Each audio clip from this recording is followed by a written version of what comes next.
자, 우리가 계속해서 나눈 이 말씀들 우리가 쭉 살펴보면은 우리가 지난 시간에도 한번 말씀을 나눴던 내용이기도 합니다만 이 자본과 권력이 만났을 때 그리고 뭐 만나는 걸 가지고 뭐라고 하겠어요. 그런데 자본과 권력이 각각 그 본질을 잃고 부패한 후에 서로의 필요에 의해서 야합을 한다면 그 후폭풍으로 일어나는 피해는 걷잡을 수 없이 커진다라는 것을 우리가 쭉 살펴본 바가 있습니다.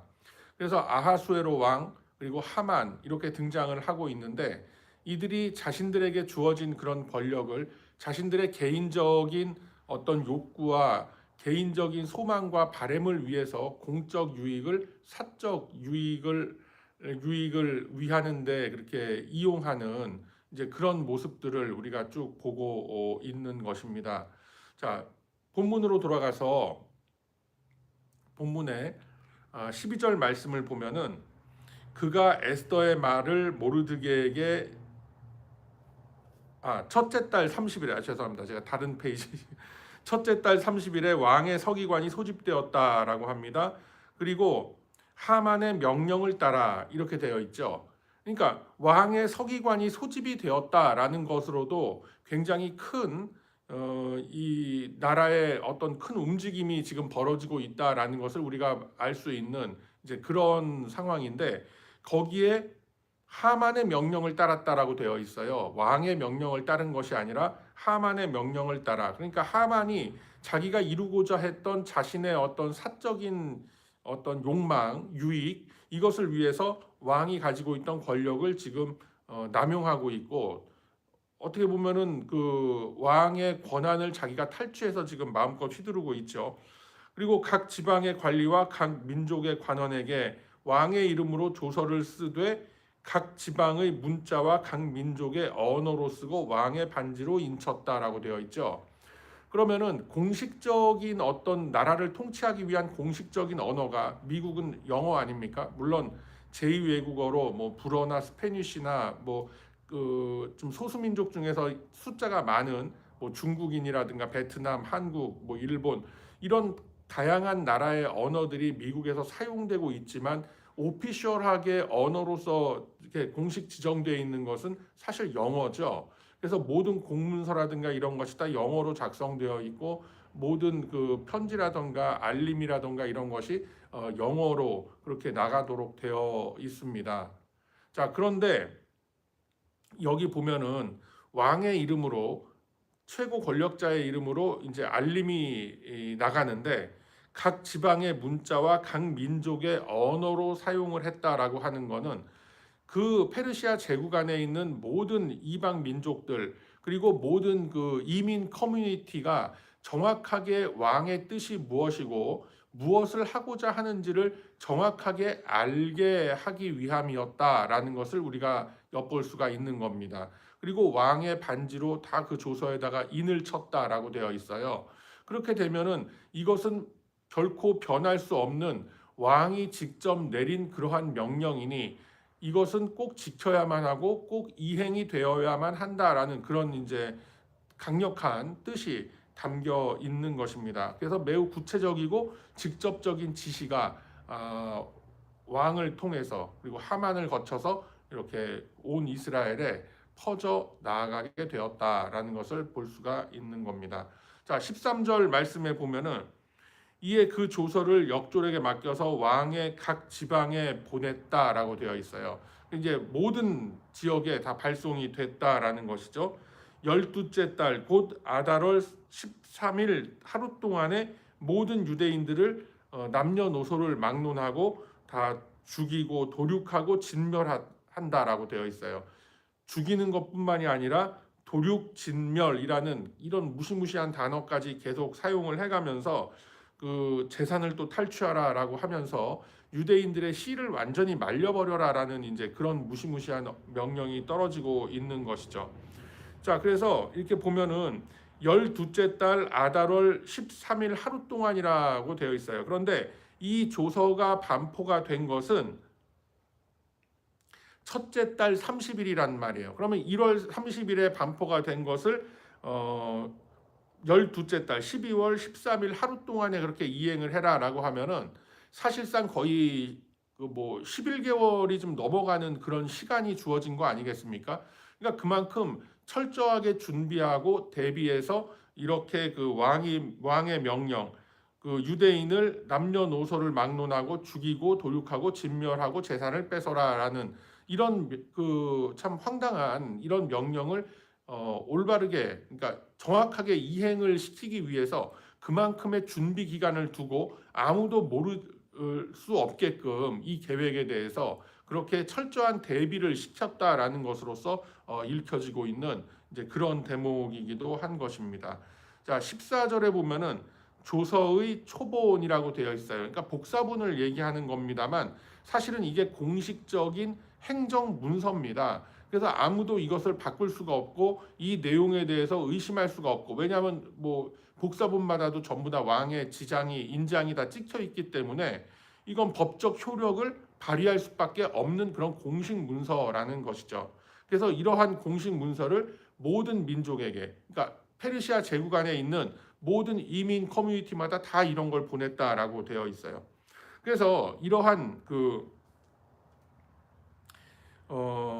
모습들 14절 하반부에 보면은 그날을 위하여 준비하게 하라 하였다라고 되어 있지 않습니까? 그러니까 이런 그 넉넉한 시간을 주면서 진멸하고 도륙하고 죽이고 재산을 갈취해라라는 이런 그 명령을 반드시 이행하도록 그렇게 지금 준비하고 있는 그런 모습도 우리가 살펴볼 수가 있는 거죠. 자, 그래서 15절 말씀을 보면은 이렇게 끔찍한 계획을 온 나라의 행정력과 온 국민의 역량을 동원해서 추진하는 이 악의 세력이라는 것을 우리가 확인해 볼 수가 있는 겁니다. 그래서 그 조서가 도성 수산에도 반포되니라고 되어 있죠.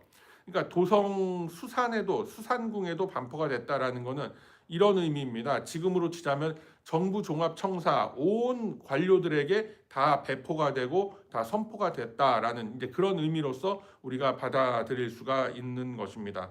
그래서 이제는 아예 뭐 공개적으로 다 드러내놓고 이런 악행들을 저지르고 있는 것이죠. 자, 그래서 굉장히 이 정부 종합청사는 혼란스럽고 어지러웠다라고 성경은 기록하고 있죠. 자, 그 속에서 이 악당 하만과 또 분별력을 잃었던 왕 아하수에로 왕은 함께 앉아서 먹고 마시면서 유흥을 즐기고 있었다라는 것이죠. 그리고 수산성은 어지러웠다라고 합니다. 이것이 이제 본문의 대략적인 그런 내용이 됩니다. 자, 우리가 이러한 내용들을 보면서 아니 어떻게 이렇게 악한 일들을 아무 서스럼 없이 이들은 저질 수가 있었단 말인가라는 생각이 들고, 또 이렇게 이들이 하나님의 백성들을 진멸하기 위해서 그리고 그들을 완전히 이렇게 그냥 극심한 핍박을 하기 위해서 이렇게 계획을 세우고 있을 때 과연 하나님께서는 어디 계셨는가? 그리고 하나님은 무엇을 하고 계시단 말인가?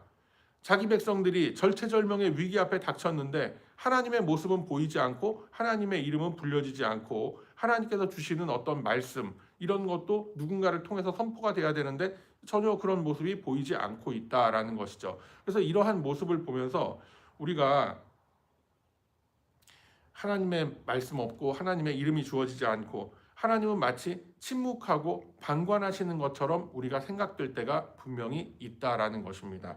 그러나 이 속에서 하나님께서는 지금 수수방관하고 아무것도 안 하고 계신 것처럼 보여질 수 있는 이때에 하나님께서는 일하고 계시다라는 것을 우리가 놓쳐서는 안 된다라는 겁니다. 자, 그 사실을 하나님께서 여전히 일하고 계시다, 이스라엘을 위해서 일하고 계시다라는 것을 어떻게 알 수 있느냐? 자, 첫 번째로 이미 이런 일들에 대비해서 하나님의 예정과 계획은 왕후 에스더, 왕후의 자리에 에스더를 앉히게 되는 겁니다. 에스더를 올려서 이제 앞으로도 우리가 계속 묵상해 갈 내용들이지만 이제 그 하만의 그런 악한 계획을 다 까발리게 되고 그래서 결국은 이스라엘을 구해내는 이제 이런 일에 에스더가 크게 쓰임을 받게 되는 겁니다.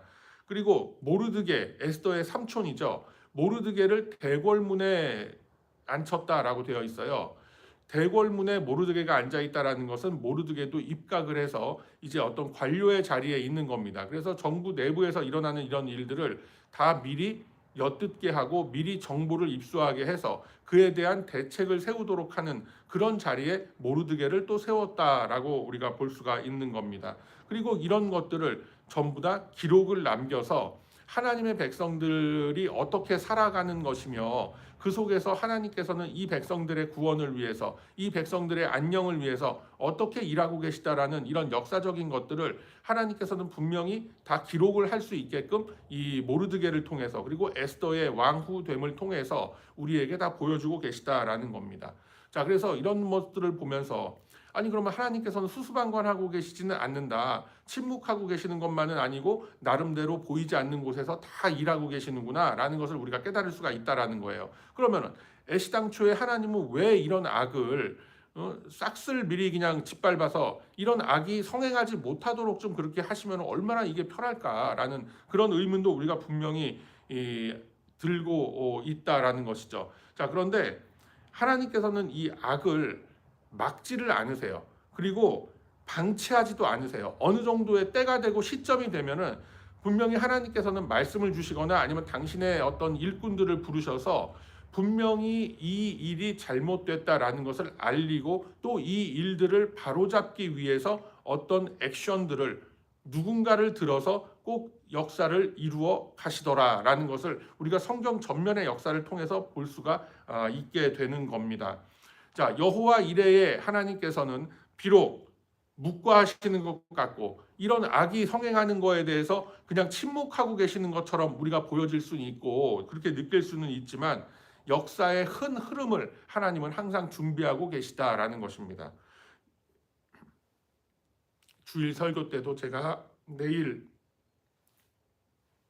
이제 말씀을 나눌 이제 그런 내용이기도 합니다만 이 미국의 건국과 지금까지 지내오는 어떤 모습들 그리고 이 인류 역사가 각 고비고비를 넘기면서 숱한 전쟁과 기근과 어떤 이런 그 분열과 이런 그 어떤 재앙들을 우리가 계속 넘기면서 역사가 계속 발전해 오고 이 사회가 발전해 오고 있는 그런 모습들 그 모습이 과연 인간의 능력과 인간의 지혜와 힘만으로 가능했단 말인가? 그렇지가 않죠. 그 계획을 이끌어 가시는 그리고 그 역사를 주도하시는 하나님의 섭리가 있었기 때문에 그 속에서 하나님의 백성들로 인해서 그 역사가 계속해서 이루어지고 있었던 겁니다.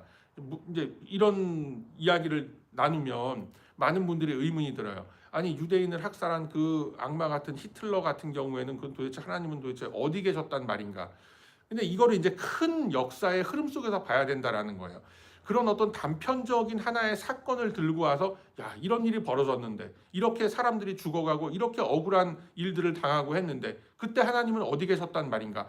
이런 하나의 건 바이 건으로 우리가 이거를 보게 되면은 참 이렇게 좀 막막한 느낌이 들 때가 굉장히 있습니다. 그런데 성경은 우리에게 분명하게 말씀하시기를 그러한 일들을 통해서 하나님께서 당신의 역사하심을 드러내도록 하기 위해서 그런 일들을 다 세워 놓으셨다라고 우리에게 분명히 가르치고 계시다라는 거예요. 그러니까 나 한 사람 억울한 거는 억울한 거고 나 한 사람이 핍박받는 거는 핍박받는 거지만 그 속에서 하나님께서는 나의 고통과 나의 억울함을 통해서 내 주변에 그리고 또 내 스스로가 이 속에서 하나님이 어떻게 일하고 계시는구나. 그리고 어떤 계획을 가지고 이 역사를 그리고 나의 인생 역사를 끌고 가시는구나라는 것을 깨닫게 하기 위해서 그런 일들을 마치 우리가 봤을 때는 방관하시는 것 같고 수수방관하는 것 같고 그냥 묵과하고 넘어가는 것처럼 느껴질 수가 있는 겁니다.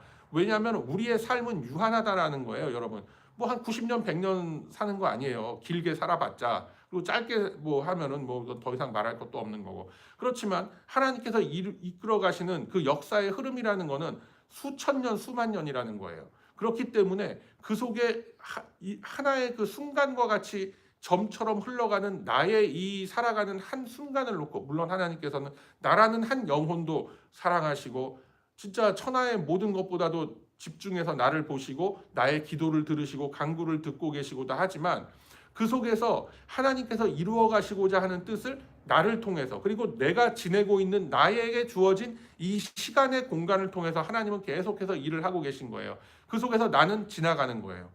예. 우리 조상들도 지나갔고 우리의 후손들도 이제 지나갈 거예요. 그 시간 속에서. 그래서 우리가 역사서를 보면서 특히 이 에스더서 같은 경우에는 바로 뭐 몇 년 사이에 그렇게 하나님의 일하심이 정확하게 드러날 수 있는 이런 말씀들로 구성이 되어 있지만, 어떤 경우에는 전 인생을 살아가면서 정말 하나님께서는 나를 버리신 것 같고 하나님께서는 나를 돕지 않으시는 것 같은 느낌이 들 때가 분명히 있다라는 거죠. 그렇지만 그때도 여전히 하나님은 나를 붙들고 계시고, 나의 그러한 시간들을 통해서, 하드타임을 통해서라도 하나님께서는 분명히 주시고자 하시는 메시지를 우리에게 보여주고 계신다라는 거예요. 그리고 이게 믿음의 눈으로 보지 않습니까? 그러다 보면은 결국 인생 내내 다가오는 그런 고통과 핍박이라는 것은 사실 존재하지 않습니다.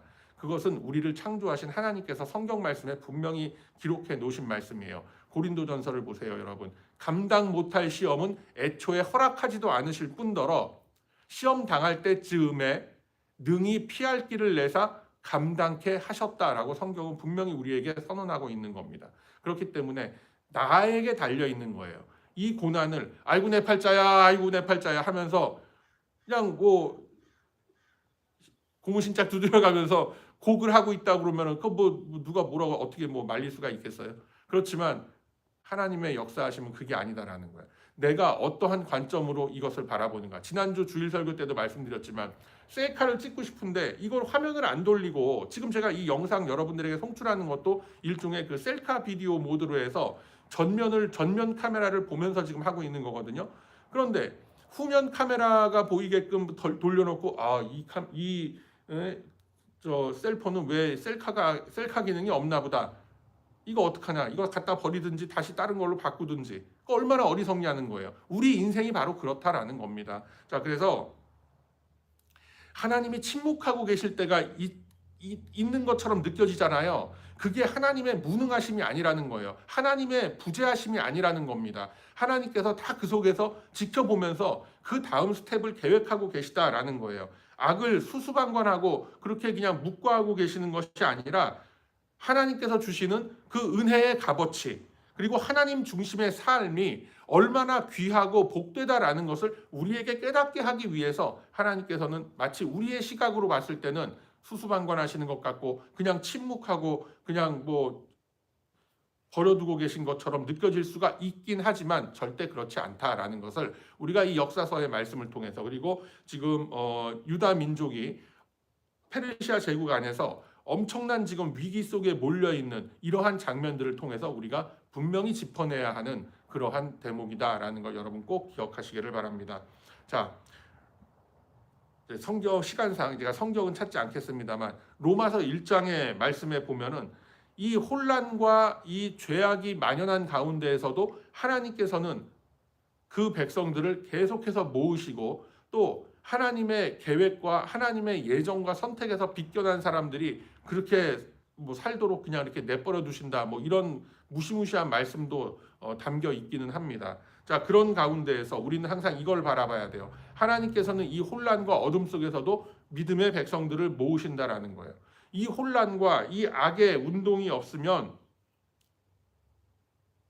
하나님께서 우리에게 주시는 그 은혜의 값어치를 우리는 느끼지 못하더라라는 것입니다. 아주 간단한 예로, 그렇지 않습니까?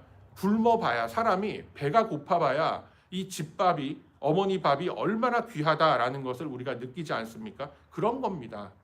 그렇게 간단하게 여러분들이 이해를 하셔도 이 말씀을 이해하는데 어려움은 없으리라 생각을 합니다.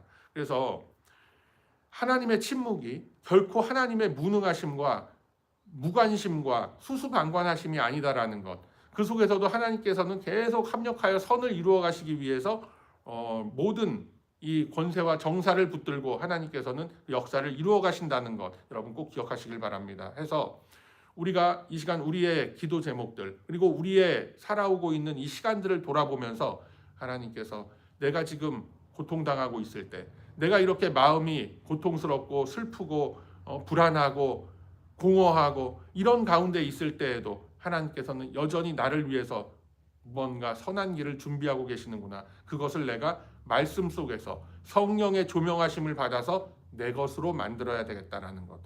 그 지혜를 주소서. 그리고 그 끈기와 용기를 주소서라는 이 제목을 우리가 먼저 놓고 기도하면서 하나님께 나아가는 저와 여러분의 거룩한 이 아침이 다 되시길 주님의 이름으로 축복합니다. 아멘. 자비로우시고